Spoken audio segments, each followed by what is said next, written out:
Pro version 4 hidden features. I'm DJ Spiegel Spin, and I'm going to show you all about it.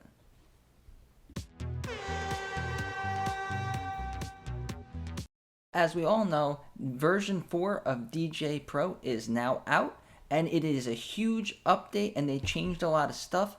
And just like any app that changes a lot of stuff, some people need to get used to some of the stuff, or some people just don't like the new version. So in this video, I'm going to show you a couple ways how to undo some of the new stuff, and also how to change some of the settings in the new version. So first, what we're going to do is we're going to plug in our controller. This is the new Mark iDJ to go to touch. I'm going to plug it in.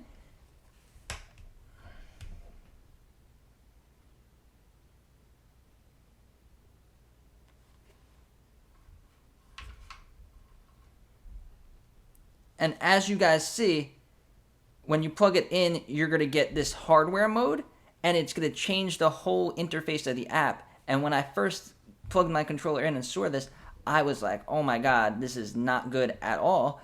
I got used to DJing with the old user interface, and now I'm stuck with this every time I use a controller. And I spoke about it in one of my other videos, and one of my followers said in a comment that you could turn it off. And I did not know this, so now I'm really happy that you could turn this off. So if you have a controller plugged in and you press the middle button, up here all the way hidden at the top where there was nothing there before, I guess I must have overlooked it, and you guys might have overlooked it too, but you could turn hardware mode off.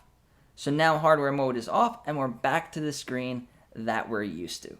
So that's one way how to undo one part of the new update. And while the controller is plugged in, I want to show you something else. If we go to audio device setup, we all know that we have the ability to plug in a microphone and a booth output. So right now it says main output of the DJ to go touch 1 and 2. So that's going to be this main output over here. And now pre-queuing, let me take this off. So now pre-queuing is going to be set to 3 and 4. So that is going to be this port over here. So now this specific controller only has 1 and 2 and 3 and 4. So what happens if you wanted to plug a mic into this controller? You could do it by changing, you go to pre-queuing, and then we're going to go to none, apply, and then we go to microphone, and we could do channel 1 and 2. And now you could plug the microphone into that channel that you weren't using, or you could plug the booth output. So now our booth output is going to be in channel 3 and 4. So you could have your main output going to the main speakers, and then you could have a booth output going to the booth if you want to have a speaker pointed right at you, so you could have a better idea of the actual sound and the beats while you're mixing, because usually at gigs the speakers are towards the audience. Another thing you could do is you use a split output for the headphones. So if you're using this port for a microphone or a booth output, you could still use the splitter while you have the controller plugged in. So it just gives you more accessibility. I don't recommend using these splitters, because the more adapters that you have plugged into your iPad, it just is going to ruin the reliability. And you could also output to the iPad speaker. So that's if you're just DJing with the controller at home, messing around, maybe getting ready for a gig, getting ready for a set, and you can just play the music out of the speaker, so you don't have to go plug the speakers into the wall. Alright, so now let's unplug our controller. Now let's go over here to our settings, and then we're going to go down to appearance. And now the new jog wheels we could change. I went through this on my other video, so I'm not going to spend too much time. But if you look at the jog wheels, you have a dark mode, a light mode, and an extended mode. So the extended mode gives you more surface area, and that's the one I would recommend for scratching. So back to what I said about the microphone going into channel 3 and 4.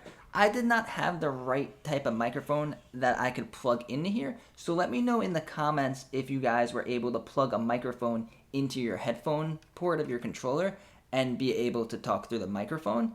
I was able to do it with one of these adapters. So I have the controller plugged into here, and then I have this plugged into the iPad, and then I had my USB mic that I'm using to make this video plugged into the USB here, and I was able to get the audio in that way. So just let me know in the comments how you guys were able to plug in your microphone.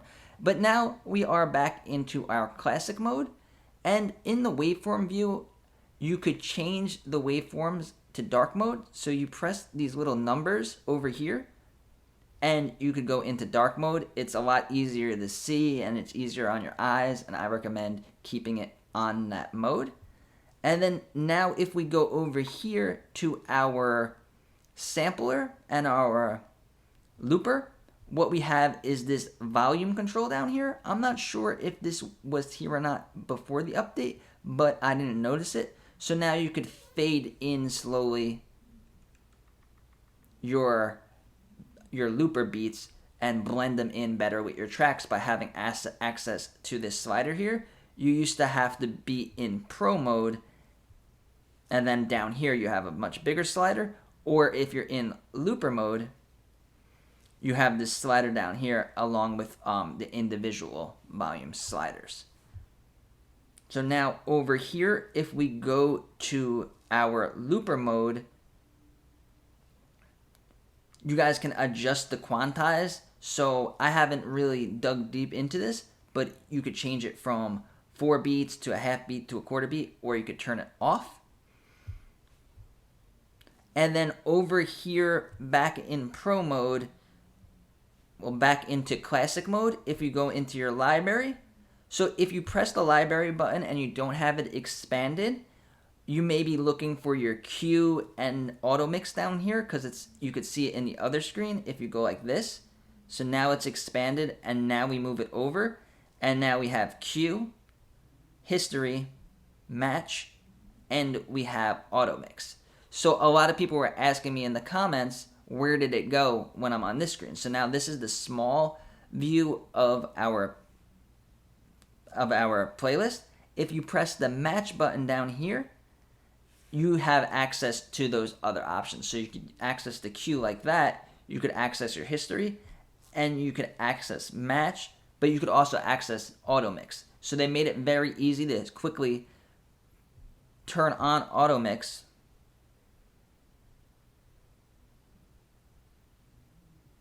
So we have automix over here. So you could turn it on down here, and then if you want to turn it off, you could turn it off right over there. So they make it very easy for you to jump in and jump out of automix, so you can mix manually and you can mix with automix. So if you guys learned something from this video, or if I left something out and you want to let me know in the comments, feel free in the comments. You guys could ask me any questions you want to ask me. And if you like DJ videos about DJing with the iPad, Djay Pro, and the future of DJing, subscribe to my channel. I make DJ videos every day, and we're building a community of people that like DJing with the iPad and people that like to think out of the box when they DJ.